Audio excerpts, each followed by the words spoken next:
گھروں میں شوہر کی تحریریں ہیں کوئی پڑی ہوئی ہیں, وہ ڈرتا ہے کہ میری بیوی نہ پڑھ لے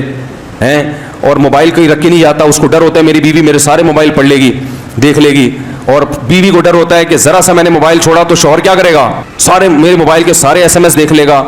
بالکل اجازت نہیں ہے, نہ شوہر بیوی کا موبائل چیک کر سکتا ہے اس کی اجازت کے بغیر, اور نہ بیوی شوہر کا موبائل چیک کر سکتی ہے اس کی اجازت کے بغیر. اس میں بسا اوقات بدگمانیاں پھیلتی ہیں. بعض دفعہ مرد کوئی نمبر پہ کوئی دوست نے مذاق کر لیا, لڑکی بن کے میسج بھیج دیا,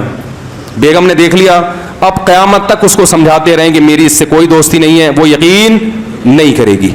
اس کے دل میں ایک بال پیدا ہو جائے گا. عورت کے ساتھ بھی ایسا ہوتا ہے, کسی مرد نے غلطی سے میسج بھیج دیا, ہو سکتا ہے وہ اس کی کوئی فرینڈ ہو, مرد بن کے بھیج دیا میسج, یا نو نمبر سے آ گیا کوئی میسج, آدمی نے تجسس کیا, پڑھ لیا, بلا وجہ کیا ہو جاتا ہے, بدگمان, اور ساری زندگی کے لیے دماغ میں ایک وسوسہ بیٹھ جاتا ہے. تو کیوں ایسے کام کرتے ہو جس سے آپس کا تعلق خراب ہو؟ کتنی سخت حدیث ہے, دیکھو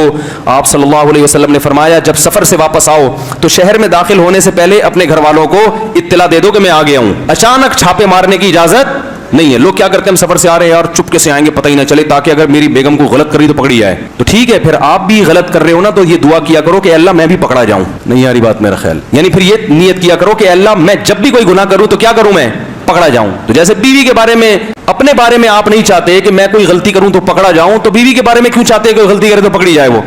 ہاں اگر کوئی مضبوط قرائن سے آپ کو لگ گیا کہ معاذ اللہ عورت خراب ہے, کچھ بعض دفعہ ایسے قرائن ہوتے ہیں, تو پھر اس کا طریقہ کیا ہے کہ اس کو پہلے